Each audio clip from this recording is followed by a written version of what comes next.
Very much. Paul, thank you so much with me. I love this series. I love what you created in the last season and this one as well. My question to you is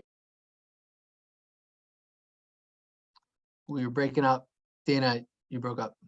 oh, There we are. can you hear me now? Okay. Yes, yes. So sorry. I was saying that I love what you did for this season as well as with the previous season. I wanted to know, looking back on the episodes and the seasons, what would you say makes a good combination for an NFL icon? I think we look for, just starting with the title of the series, we want the names these are all Hall of Famers. These are all some of the biggest game changers and history makers in pro football history. But what I think we discover and what we love about them all is there's a lot of material that you're not going to know. Audiences aren't going to know. They've never heard before, that we didn't know as storytellers and filmmakers. Some of us have been documenting and interviewing these folks, for decades, if not generations. And I think each one of these films, with the great format that EPIX provides us, both from the length of the shows, the non-commercial break, it's not something that maybe a viewer thinks about, but as a filmmaker, it really gives us the ability to craft a story that feels like a film.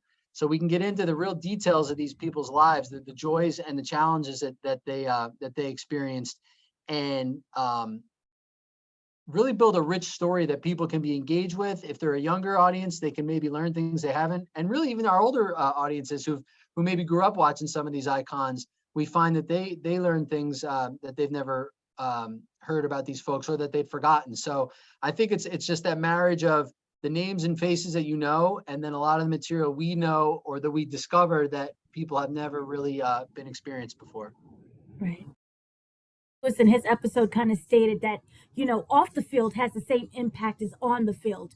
And so I was wondering with you, you created a really comprehensive highlight reel, but you also created great storytelling about someone's life.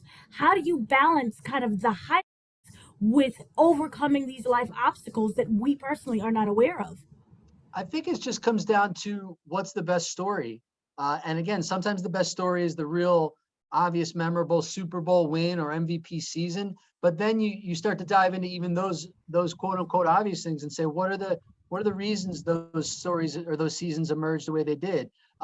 What's the most significant story that happened away from the field that shaped the person's life, whether it was a decision to take a certain job, if it was a head coach, or go to a certain school, if it was a player coming out of high school and choosing a college, or a free agent.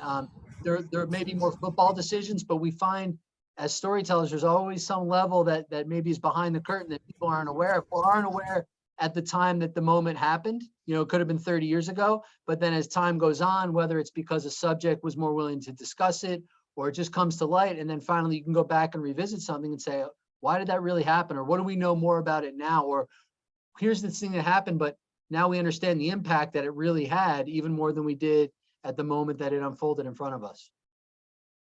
Each episode and kind of the collective of each season as an overall film in terms of this is a story about someone's life, or do you take this as this is a football story that has life in it? I think it's a human story that comes out of the football world. I mean, football is the universe.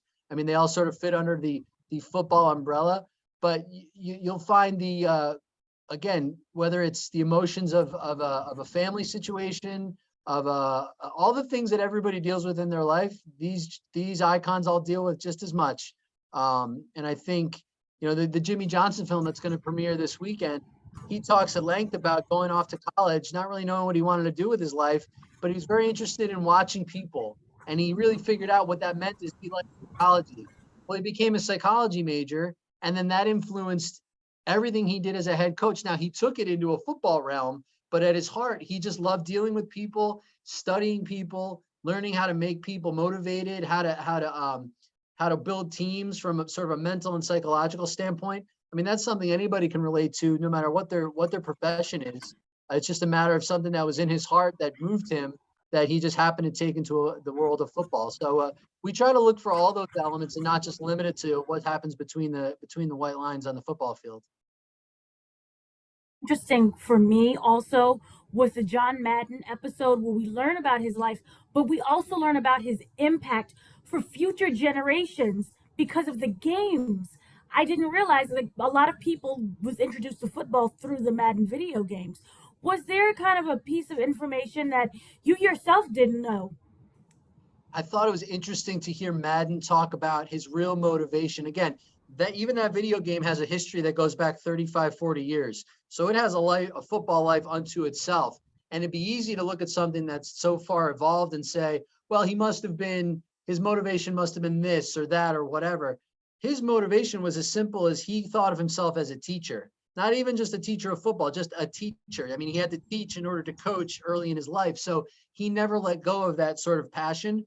His first interest in developing that video game was he wanted to use it as a teaching tool. It wasn't financial. It wasn't even necessarily to promote the game. It was to help coaches and players learn and teach each other the game better. And this was a tool that he envisioned they could use to teach each other the game. I thought that was a really revealing thing about what how pure his interests were in loving the game and wanting to spread it to the people who really loved it. And then, long story short, things just snowballed, and it became this cultural phenomenon that he had his name attached to.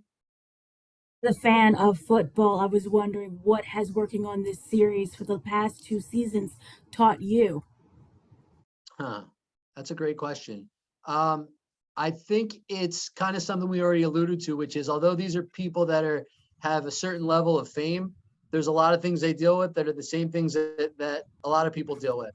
Um, Whether it's again family issues, Cris Carter is just incredibly candid and revealing about the issues that he's dealt with addiction and how he had to overcome those, not just from a professional standpoint, but from a personal standpoint.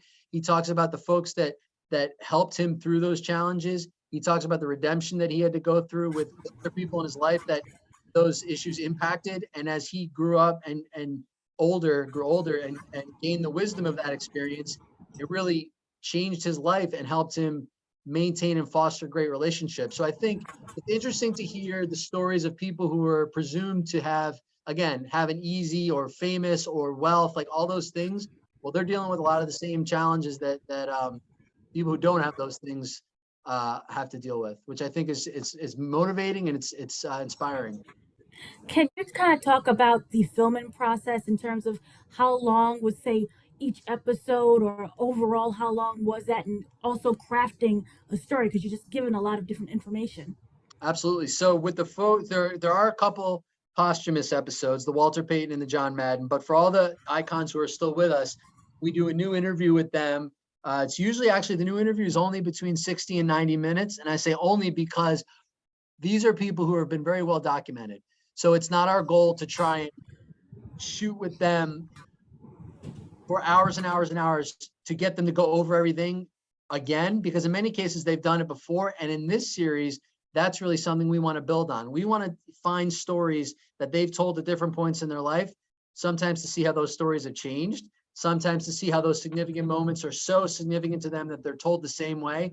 We want to show you those people aging on screen by seeing interviews of them at intervals of 20 and 25 and 30 and 35 years old. So we want that new interview to really lend a treetop perspective to all the moments in their life, as opposed to going through the granular bits of every single moment. No, we want to say, you've told us the story of your Super Bowl MVP performance, but now as you sit here as a 60-year-old, as opposed to a 30-year-old, what does it mean to you now? We really want to lean into the gaining new perspective on things that have happened in their distant past and finding out what still is a big deal to you and what's a bigger deal to you now than it ever was before.